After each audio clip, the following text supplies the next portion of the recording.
go. So you guys are doing a headlining tour right now. Yeah. Basically surrounding this festival. How's that going? It's been going well. Like, well, I mean, it hasn't. We played 2 dates and then our van broke down, so we had to spend a couple $100s and a couple days in Atlanta getting that fixed. Then we just drove here. So Atlanta to Austin is not a fun drive, but I mean, it's been a lot of fun, and the first 2 dates were pretty good, and the next couple days are all in areas that we tend to do pretty well in. So hopefully the tour finishes strong, and it's a good practice for our run to Japan next month. So yeah, y'all started this year off touring. You know, first with Full Blown Chaos and Madball, and then y'all went overseas for the first time. Yep. And then y'all came back, was with Earth Crisis, and then you did a few festivals. Then now you're doing this little mini tour. Then y'all are going to be heading to Japan. Yep. Is that y'all's first time over there?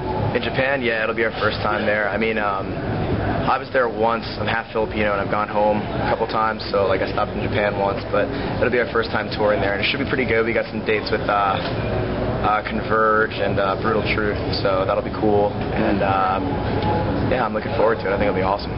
Cool. Will there be any touring in Europe again, and I heard probably Australia?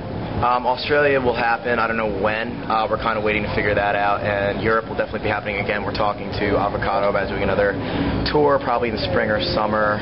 It'll be another headlining run. And I guess, you know, we're still kind of figuring out who's going to open it and all that kind of stuff. So when we know a little more, obviously, we'll put word out. But yeah, Europe's definitely going to happen again. Cool. You mentioned your bus breaking down and everything, which seems to happen with a lot of touring bands. Any crazy things that have happened this past year? Damn, dude. Many. I mean, we're one of those bands that, like, I don't know, we've been blessed in a lot of ways, and a lot of things have gone like really well for us. We are also one of those bands that every time something good seems to happen, 20 bad things seem to happen. And so it's been a tough year, losing like founding members and just like, you know, tough stuff like that. But I mean, I guess we're gonna make it through, you know. I don't know, a lot of dumb, crazy stuff. Same stuff that all bands get into, you know. Stuff with causing trouble and throwing poop at people, all that kind of dumb shit, you know. You gotta be kids every once in a while. Oh yeah, we're grown-up kids. That's all we are. Yeah. You mentioned in the band itself, how long has Reign Supreme been together? I always lose track of time. I guess it's been about 3 years now since we first started. We've been touring pretty steadily for the past 2, and we just kind of started to slow down our pace a little bit now due to you know, member change-ups and like, you know, the real world coming into play. Like, I've got 2 really good jobs right now, and I don't really want to give either of them up for touring. Same thing with our bass player. So we're kind of in the middle of that right now. But I mean, it's been about 3 years since we first started practicing. Okay. Yeah, I've noticed that y'all have a lot of metal elements in y'all's music. Yeah.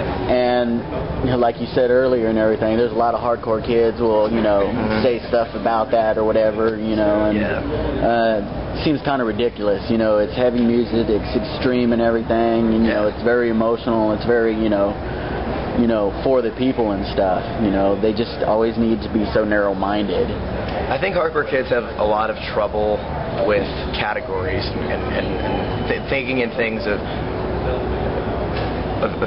genre-specific sort of music. Like, I think, you know, even when I was growing up, if a band's record came out on some kind of colored vinyl and the cover was someone in the band jumping with an X on their hand and their logo was in varsity letters, I was into the band. It didn't even matter if it was awful. And I listened to some really bad music. But, I mean, I think that's what draws kids to hardcore, is the iconography and, like, the imagery and, like, the, you know, the rallying and the angst of it all. But I think a lot of times some people fail to grow out of that. And I think some people fail to recognize musicianship, and they fail to recognize, like, I'm just into this because it is hardcore, and they won't give bands that sound very similar to what they actually claim to like a chance just because they're not on the right label, or they don't have the right friends, or they don't wear the right kind of sneakers, or what have you. And I think that's really stupid. Like, I mean, honestly, your average Reign Supreme fan would probably not like us anymore if they had to sit in the van with us for 1 6-hour ride, because all we listen to is straight up garbage. There's a lot of Millencolin, a lot of Slipknot, a lot of really bad hip hip-hop, just like all kinds of crap. I like really, really embarrassing girl music, and you know, Andy makes us listen to a lot of hipster dance stuff. We just, you know, I guess it's just a byproduct of us getting older and getting more into different kinds of music, is that we are a little bit more unashamed of saying, yo, I don't really like that many bands in hardcore, and I'm willing to put myself out there and listen to some other different stuff. And I wish more hardcore kids would stop thinking of themselves as hardcore kids and start just thinking of themselves as independent, you know, voices in this world, and just sort of give everything that's out there a good chance, because I guarantee a lot of the anger and a lot of what brought you into hardcore will get you into other music too, if you give it a fair chance. But if you're just gonna, you know, be narrow-minded and obsessed with like a genre, then you're never gonna get to see that, and that sucks for you. So exactly. You do Thai boxing, right? Yeah, I teach Muay Thai. Oh, really? I have, yeah. So that's one of your jobs that you do? That is one of my jobs. That's both of my jobs, actually, is teaching that. I mean, I'm a personal trainer, so, like, sometimes I have, like, some clients who are just, like, I want to tone up and do this, and so I just kind of guide them through, like, weightlifting and this and that, whatever. But a lot of my clients are, you know, fighters who want to improve their boxing or their kickboxing, and so, I mean, yeah, that's a lot of what I do, is I teach that. I actually just finally quit working in a restaurant, which kind of paid my bills when I was on tour. I would go home and work and pay my rent for like 2 months and then go on tour again. But now that I've gotten out of that, I really, really, really like fighting and teaching people how to fight, and hopefully getting back into it myself. I never really had a chance to prove, not to my own horn, but how good I am, just because I was always distracted with college and stuff when I was actively in the fight game, and now that I'm kind of out of it, I feel like it's a good opportunity for me to get a couple more fights under my belt, maybe go to Thailand and just you know, try to do it, and if not, at least be, you know, involved in it from a coaching and training perspective, which is something I think that's kind of where my gift is. I think I don't really have that dedication to fighting that a lot of fighters need in order to be successful. So. Yeah. Well, you got to have your balance. You know, you got music on one end, and then you got your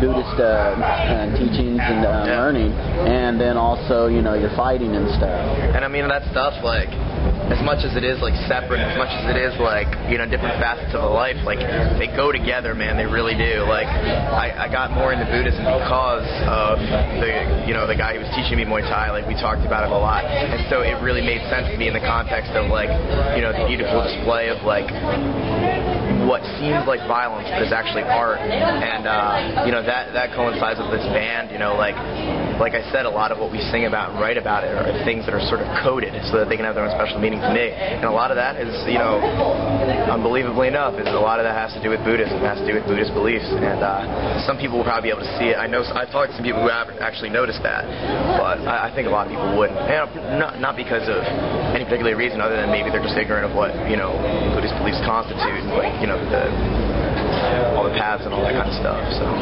yeah, just like Christianity, there's so many, you know, there's, you know, like you said, Catholicism, Lutheran, and then same thing with Buddhism. There's a lot of different paths. Absolutely, there's so many, you know, and there's so many to go down, and so many to respect, and so many to learn from, that it's hard to keep track of it all. So how can you apply something like that to something, you know, if you don't really know that much about it? And so, I mean, that's the only reason why. That's cool. Yeah. All right, well, I guess we'll wrap it up here and everything. Thank you very much, Jay, for the interview. Sure. Anyone who's watching this too, just so you know, I and a bunch of other people from Philadelphia are running in the Philadelphia Marathon in about 2 weeks, and we're doing it to raise money for local no-kill shelters. The pit bull problem in Philadelphia is really bad.